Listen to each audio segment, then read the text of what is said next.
पंचायत सचिव के अभ्यर्थी लगभग 49 दिनों से राजभवन के समक्ष पर यहाँ धरने पर बैठे हुए हैं। इस वक्त हमारे साथ गुलाम हुसैन मौजूद है। गुलाम को चोटें आई थी मानव श्रृंखला बनाने के दौरान, और इस वक्त जो है यूथ कांग्रेस के जो है राष्ट्रीय महासचिव और उपाध्यक्ष यहाँ पर पहुँचे हुए हैं इन्हें समर्थन देने के लिए।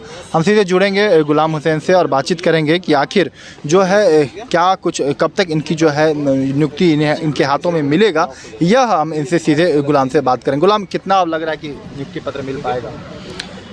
बिल्कुल सर, लग रहा है, क्योंकि हम तो सर इस लड़ाई को लड़ने के लिए निकले थे और जब तक से नियुक्ति पत्र नहीं मिलेगा तब तक हम लोग यहाँ से वापस जाने वाले नहीं हैं। और ऐसे में आप देख सकते हैं हमारे जितने भी बड़े भाई लोग हैं कांग्रेस के, सब लोग हमारे समर्थन में उतरे हुए हैं। तो अब हमें उम्मीद लग रहा है कि हमारी नियुक्ति जल्दी पूरी होगी और चाहे जितना समय लगेगा सर, हमारा धरना जारी रहेगा। और जब तक से हमारी नियुक्ति नहीं कराई जाती है तब तक हम लोग यहाँ से उठने वाले नहीं, जाने वाले नहीं हैं। और रह गया बात, तो देखते हैं कब तक हम लोग माननीय मुख्यमंत्री का हृदय परिवर्तन करवा नहीं सकते हैं, क्योंकि जब तक से उनका हृदय परिवर्तन नहीं होगा नहीं लगता हमें कि हमारी नियुक्ति होगी। क्या कहेंगे कि जो है अब समर्थन आप लोगों का मिला है, तो क्या जल्द अब नियुक्ति पत्र मिल जाएंगे? क्योंकि आप लोगों के ही जो है पार्टी के पास जो है ये ग्रामीण विकास मंत्री है।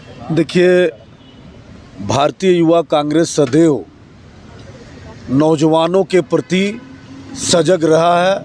आज भारतीय युवा कांग्रेस का राष्ट्रीय सचिव होने के नाते हम लोग यहाँ पे इनको समर्थन करने आए हैं। इनकी लड़ाई 2017 से चल रही है और 2017 में जब भाजपा की सरकार थी तब ये नियुक्ति हुई थी और आज भी ये लड़ाई लड़ रहे हैं। हम लोगों की सरकार है, उसके बावजूद हम लोग आए हैं इनकी लड़ाई लड़ने के लिए। इनको समर्थन हम लोग दे रहे हैं कि इनकी जो मांग है वो जायज़ मांग है। इस मांग को राज्य की सरकार जल्द से जल्द निर्णय लेके जो 3088 पद है, इन 3088 नौजवानों को रोजगार देने का काम जो रुका हुआ है उसे निर्णय लेके जल्द से जल्द इन लोगों को बहाल किया जाए। ये हम और हमारे साथी भारतीय युवा कांग्रेस के राष्ट्रीय सचिव रियाजुल अहमद जी, हमारे प्रदेश के उपाध्यक्ष कुलदीप कुमार जी, प्रदेश के महासचिव उज्जवल जी, हम सभी लोग यहाँ इस मुद्दे पे समर्थन करने आए हैं। लेकिन आप लोगों ने चुनाव से पहले जो वायदे किए थे कि 5 लाख रोजगार मिलेगा युवाओं को, बेरोजगारी भत्ते 5000 दिए जाएंगे, उन वायदों को 2.5 साल बीत चुका है। क्या पूरा हो पाएगा आने वाले 2.5 साल में? बॉस, निश्चित तौर पे कांग्रेस पार्टी का जो वादा था वो वादा हम लोग पूरा करेंगे।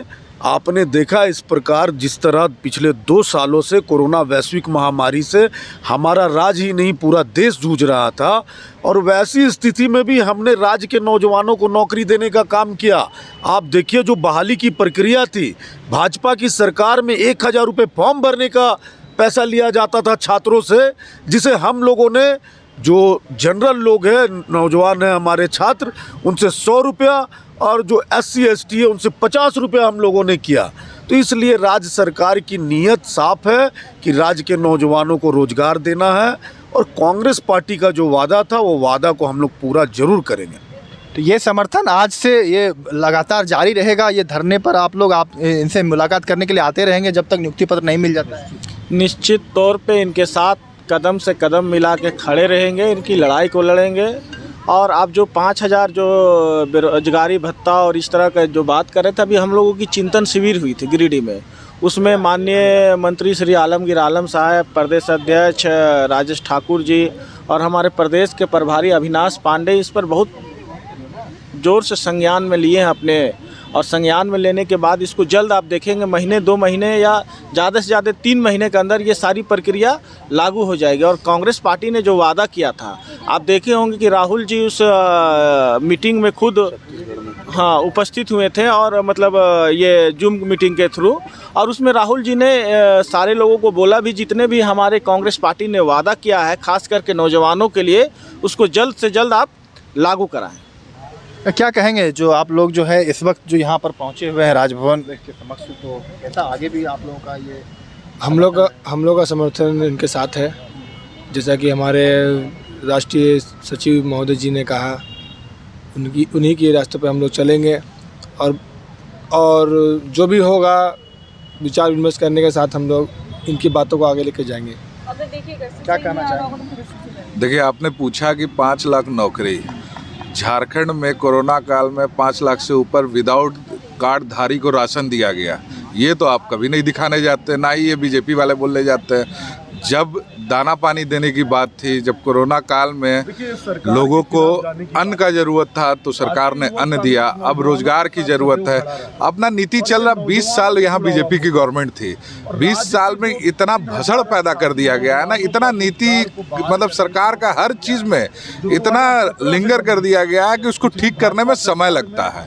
समय दीजिए, यूपीए गवर्नमेंट हर चीज़ को सुलझाएगा, चाहे जेपीएससी हो, चाहे पंचायत सचिव। पारा शिक्षक सुधारा ना, पारा शिक्षक को कांग्रेस पार्टी और यूपीए गवर्नमेंट ने सुधारा ना, तो एक एक करके समय दिया जाए, सब चीज़ सुधरेगा। अब आप बोलिएगा कि 11th आवर में तो ये गवर्नमेंट है ना, खाना भी बनाने में समय लगता है ना, पहले राशन लाइएगा, सब्जी लाइएगा, काटिएगा, प्रक्रिया है। तो सरकार की प्रक्रिया को फॉलो करके किया जाएगा, इसके लिए निश्चिंत रहे। भाषा विवाद को भी सुलझाएंगे। 1932 का खतियान को लेकर लड़ाई चल रही है, उस पर क्या स्टैंड रहेगा? देखिए, भाषा बोलने का माध्यम होना चाहिए, विवाद का माध्यम नहीं होना चाहिए। ये जो लोग क्रिएट कर रहे हैं वो खुद तो सरकार में थे पिछले बार।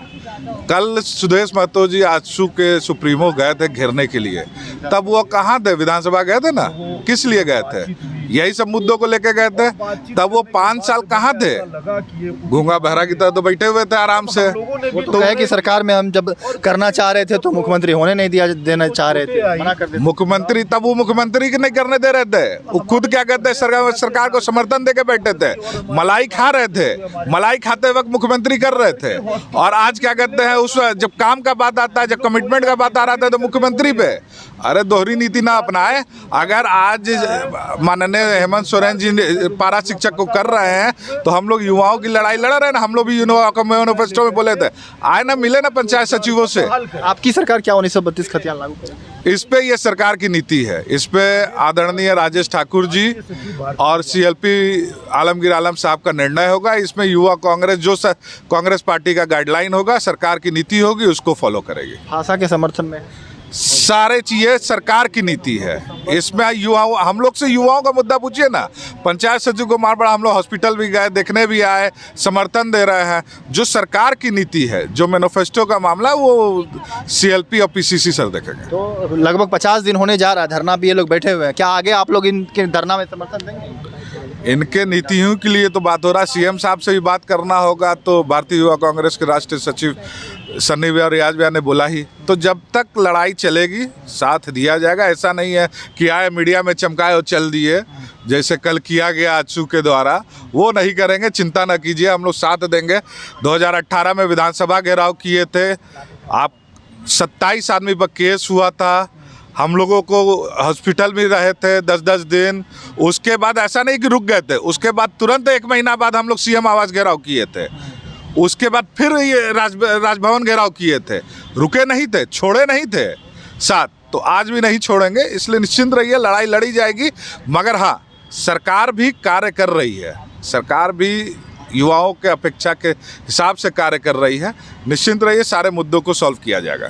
तो देखिए, युवा कांग्रेस का समर्थन मिला है पंचायत सचिव अभ्यर्थियों को। अब देखने वाली बात होगी कि कब तक इनका समर्थन मिलता है। क्या समर्थन ही मिलेगा या नियुक्ति पत्र भी मिलेगा, यह भी आने वाले समय में तय हो जाएगा। फिलहाल इस खबर में इतना ही। लाइव लगातार के लिए रांची से मैं कौशल कुमार। न्यूज अपडेट के लिए आप हमारे चैनल को सब्सक्राइब करें। आप हमें फेसबुक और इंस्टाग्राम पर भी फॉलो कर सकते हैं। बने रहे लगातार .in के साथ।